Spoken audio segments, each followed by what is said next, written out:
Dai family, and welcome to another episode of Wake Up Africa. My name is Dr. Mumbi Saraki. How you doing? How's everything going? I really do pray, family, that you are well in all your ways and that you are awakened to the glorious being, melanated being that you are. You have awakened to the true story of where you come from, of who you're related to, of who your ancestors are.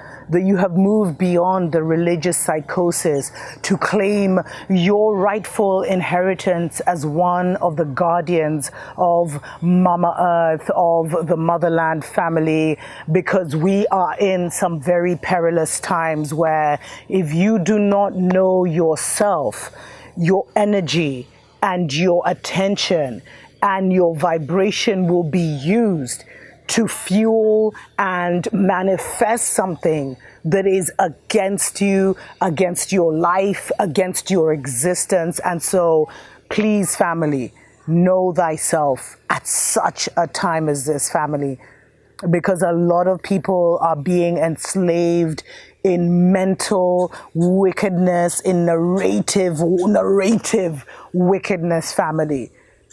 And that's why this story that was shared with me is so important, and that's why I'm sharing it, because basically, Babylon is just they're always doing the most. It's so freaking annoying. So they just said that the first babies born in the divided kingdom using DNA from 3 people has occurred. And they talk about how the first babies with DNA from 3 people have been born in the divided kingdom after doctors experimented with an innovative. They always try and make it seem like so amazing. This is like regressive. That's what we should call it. It's a regressive IVF procedure in the hopes that they could prevent the babies from inheriting rare genetic diseases. They said fewer than 5 babies have been born this way in the divided kingdom, and the Human Fertilization and Embryology Authority confirmed. They said the technique, which is called whatever MDT, mitochondrial donation treatment, uses tissue from the eggs of healthy female donors to create IVF embryos without harmful mutations. And basically they're once again trying to, I'm not even going to read much because it's not even really about that story, because it's all about trying to create the artificial beings, family. And it's funny because there's someone who contacted me on Instagram. If you're on Instagram, definitely follow me, Dr.Mumbi Saraki. And they sent me like from some, a Rastaman prophet, I felt like. And he was talking about how they were now going to get rid of the natural humans and literally replace us with hybrids. And, that's where the whole thing of humankind came from. That's why they started to promote this humankind or human being, because, they've been doing this for a while. And he talked about how the new nano children were already being born to the parents of the jibby jabbed. Anyone who's been jibby jabbed and had a child has literally given birth to a new world order child, family. And now they're here telling us that they're going to be using like 2 women and a male to like create like a baby. It's because, family, they're fading out. And it's almost like the genes of one woman aren't enough, so they need to add others, for harmful, rare, blah, blah, blah. But how does this even concern us? Family, first of all, we should recognize that by trying to lock out the natural man, they're also trying to lock out the natural gates and ensure that certain spiritual beings cannot incarnate on this earth, cannot be born on this earth, because this is totally gonna mash up the vibration. But they don't, there's a certain, all I can tell you, family, I'm so emotional about this, but all I can tell you is that there's a certain spiritual vibration that they were trying to prevent from coming back onto Mama Earth. And they were too late, which is why they're trying to accelerate that program, because that energy, that spirit, the return of the Most High, the return of the Ancient Ones, however you want to put it, family, it's already back and it's already anchored through some of us. And we're just trying to get more people onto this ship of paradise. They were trying to prevent this.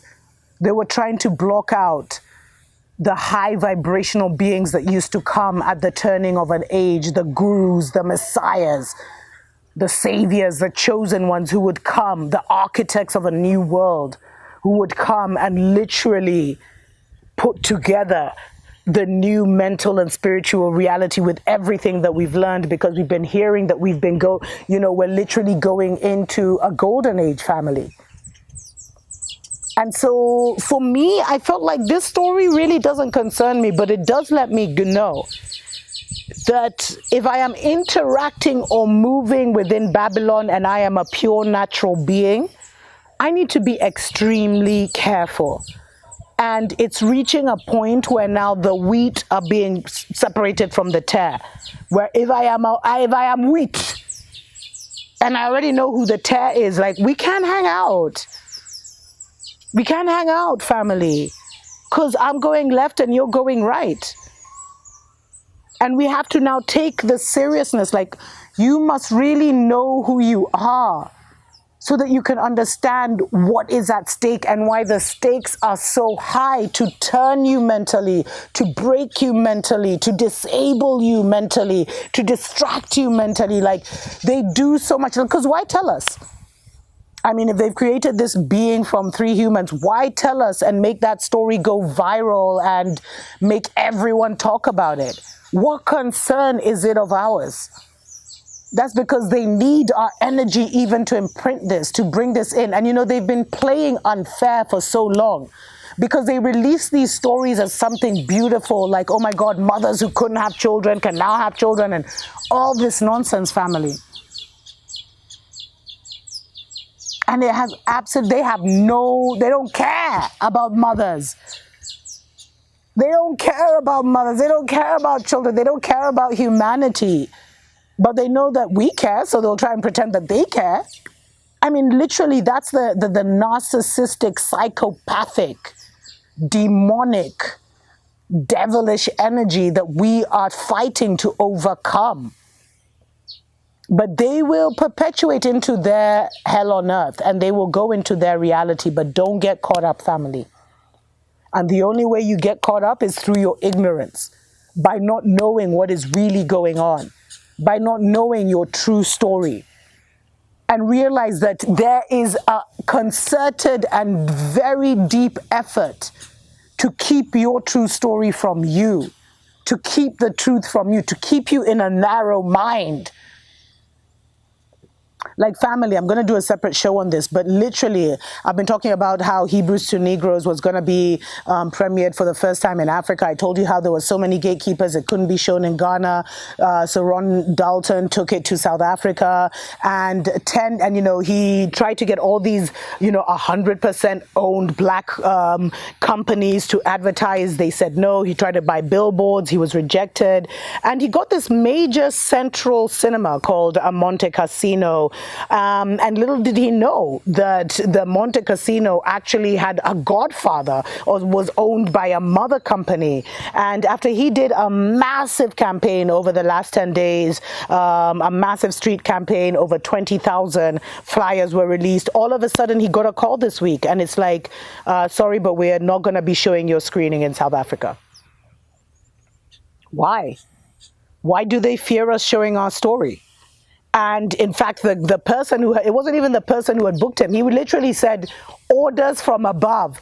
In fact, even us were still trying to figure out why you've been banned, or why this screening has been removed. And then they tried to push him out of the city. And you know why, family? It's not so much because they fear the poor, the engineered poor, because they've made you poor. They've created those ghettos for you. They've engineered that. And I think once the people really realize that poverty is a creation of the Babylon mentality, that's when the real revolution will happen. But they're afraid of the middle class, the people who have somehow managed some way to get out of all their traps, actually having different ideas in their minds that could create a mental shift. Why would they ban Hebrews to Negroes in South Africa, family? What's at stake? And I've always asked myself, why is it that the whole of Africa still worships a Mzungu Jesus and is actually growing. I think there was an article that said in 2020 or something how Christianity was growing more than anywhere else, and Catholicism and all this stuff in the motherland, because they've kept the truth from the people. There are so many narratives. And whenever I share stories about the motherland, that's why I even stopped family. And I can see other people are now just creating viral videos from nonsense. Because it doesn't matter what Kagame says. It doesn't matter what, I've even forgotten the presidents of Africa. Ruto, let me at least say our president. It doesn't matter what they say. Akufo-Addo, now they're coming to me. And when they make these blatant, glorious statements, because at the end of the day, family, there's no spirit or power behind those words. And the reality for Africa does not change. And so those are just the people, those are like the choir masters who are supposed to make us keep partying and enjoying life as they come and take over our motherland. It's not going to happen. Enough people have awakened. The real question now is, have you awakened? Because we're here, we're taking it back. And that's why everything is being accelerated. Will you make it? Will you make it, family? That's the most important question right now. Because the new earth is here, we're living in it, and the old earth is doing as much as possible to break down any bridge to the new reality. But those are stories for other days. Tuko pamoja.